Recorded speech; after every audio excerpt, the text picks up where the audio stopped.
தனுஷ் தனது 50வது படத்தை தானே நடித்து இயக்கி வருகிறார். சமீபத்தில் இந்த படத்தின் டைட்டில் வீடியோ வெளியாகி ரசிகர்களிடம் நல்ல வரவேற்பை பெற்றிருந்தது. ராயன் என்று பெயரிடப்பட்டுள்ள இந்த படத்தில் பக்கா சம்பவம் அடங்கி உள்ளதாக டைட்டில் போஸ்டரை பார்க்கும்போது தெரிந்தது. இந்நிலையில் இந்த படத்தில் நடிக்கும் ஒவ்வொரு பிரபலங்களின் போஸ்டரையும் வெளியிட்டு வருகிறார்கள்.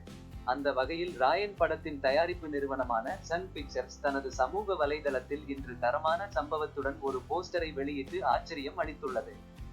அதாவது ஏற்கனவே இந்த படத்தில் காளிதாஸ் ஜெயராம் மற்றும் சுதீப் கிஷான் நடிப்பது உறுதியாகி இருந்தது. இதைத் தொடர்ந்து நேற்றைய தினம் எஸ்.ஜே. சூர்யா இடம்பெறுகிறார் என்ற போஸ்டர் வெளியாகி இருந்தது. இப்போது தன்னை வளர்த்துவிட்ட அண்ணன் செல்வராகவனையும் ராயன் படத்தில் இணைத்துள்ளார். அதாவது சினிமாவில் தனுஷ் வளர்வதற்கு காரணம் அவரது அண்ணன் செல்வராகவன் தான். அவருடைய இயக்கத்தில் தனுஷ் தொடர்ந்து பல ஹிட் படங்கள் கொடுத்திருக்கிறார்.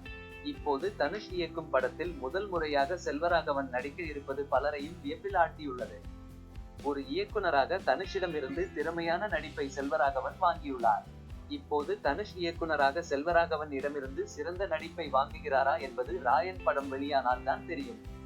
தற்போது இந்த போஸ்டர் ரசிகர்களின் கவனத்தை ஈர்த்துள்ளது.